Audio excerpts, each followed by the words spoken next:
What's up, guys? Welcome to week 3 of off-season training, kicking up the last week of my 3-week wave before I switched into 8 rep sets instead of sets of 10.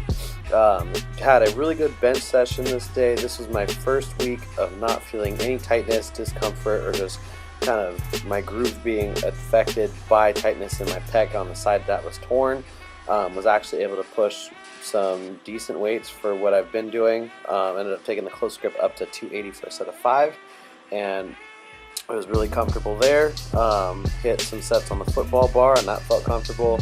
And then took my incline dumbbell benching up to the 100-pound dumbbells for a set of, I believe, 10. And then back down to 85 for 13. So everything is moving well on this front. I think starting next week, I'm going to keep with the Duffalo bar, drop that to sets of 8, probably go somewhere in the 240 range for that, and build that up for another 3-week wave, going 3 sets of 8, 4 sets of 8, and 5 sets of 8. And then I'm going to add some barbell incline benching on my overhead press day. So that'll look something like strict press, and then up into probably a heavy push press, and then drop back down for some volume with the strict press, and then something in the 8 to 10 rep range on incline. I may even start that off with like a Smith machine or something, just so I can keep tension on the pecs and not have to worry about stabilizing. I'm not quite sure about that, but I feel like based on how that workout went, that I am finally ready to start pushing weights up just a little bit more. So excited for that. My glute that was tight last week was definitely affecting me in my squats today and deadlifts. You can see there's a weight shift towards the right. The camera angle is a little bit cockeyed, but my hips are shifting over to the right and away from my right leg, I believe, or something like that. Right leg was sore, left glute. I don't remember. I'm getting dyslexic, so these did not necessarily move as fast, although I did find that switching to this wider grip position here helped as far as positioning, but the rotation was starting to put some pressure on my lower back, so that was a little bit tight, and he just didn't feel quite as snappy. So I ended up booking an appointment with my chiropractor right after this session here, just so I could kind of go in and get everything taken care of and figure out what my best action plan is. So this set looked pretty good. I do like the groove and kind of how I'm sitting into it at the bottom, so I'm excited to play around with that now that I do have 2 functioning ass cheeks. So that's good to have figured out. Actually, when I went in to see my chiro, we had talked a little bit about why I do always tend to rotate a little bit, and why I was having this glute issue. And it turns out that what was going on is I was having so much tightness in my left quad that I was actually inhibiting the glute on that side. You can see I've got a little bit of a butt wink going on here, and I don't normally have that as an issue. So my game plan as far as hip activation and mobility work will be to do some soft tissue into the quads before I activate the glutes. That way I'm deadening the muscle that's inhibiting the hips, and then go into my normal hip activation drills that I've been doing, and then drop back into something like a split squat to get the quads firing again.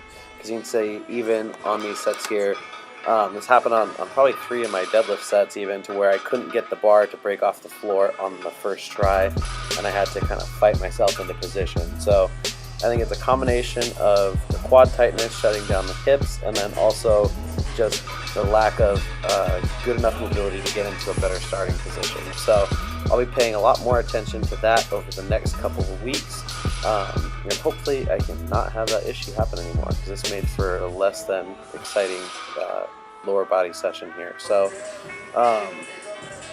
after this day, would have been Wednesday, went and hit my upper accessory day. I've been working just strict overhead press as kind of my main movement on those days. Worked up to the same 225 that I hit last week, but I ended up hitting it way smoother and easier. So I'll push that up a little bit the following week, and then, like I was saying, add in some push pressing as well, just to get a little bit of overload on the shoulders and the triceps. So that all went pretty well. Then came my secondary day, and while I did not have any issues squatting the weight because I had 2 legs. I was getting the same shit sensation as last week, and so I didn't eat anything funny. My food timing was all there, and I kind of sat and racked my brain because it's very distracting to be 5 reps in and a set of 8. I feel like you literally just shit your pants. So ended up finding out that it was the harness, or at least that's kind of what my best guess is. It's the front squat harness. Something with how it sits on the chest and puts pressure just makes me feel like that. So switched over to the safety squat bar, which I haven't used for front squats in quite a while, clearly, and felt a lot better. I just lost my groove here.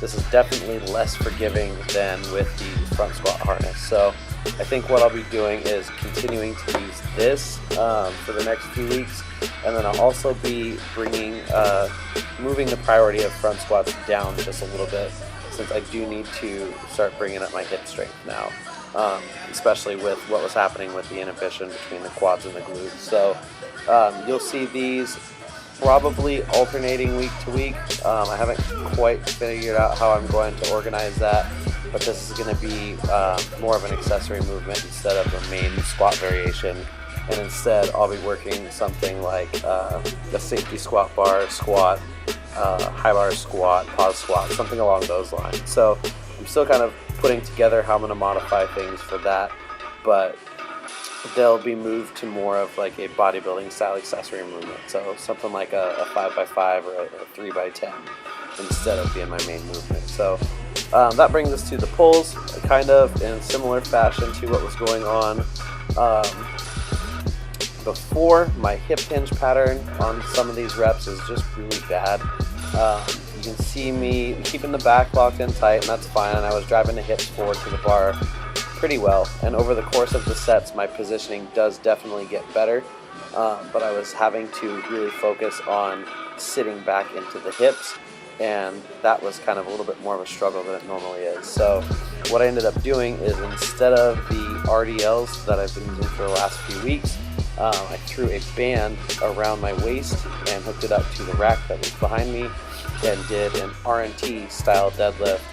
Just with 315, I kept similar to weight to what I've been using for RDLs. I did 2 sets of 8 and a set of 10, but I did a nice slow controlled tempo, focusing on sitting back and loading the hips and hamstrings during the descent. So that definitely opened up my glutes and hams, and I felt like I had a lot better mobility after having done those.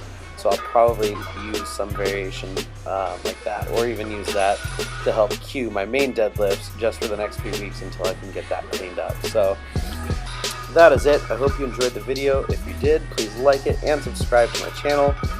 Be sure to connect with me on Facebook, Instagram, and Snapchat. Be sure to check out the gym's website at savagegym.com.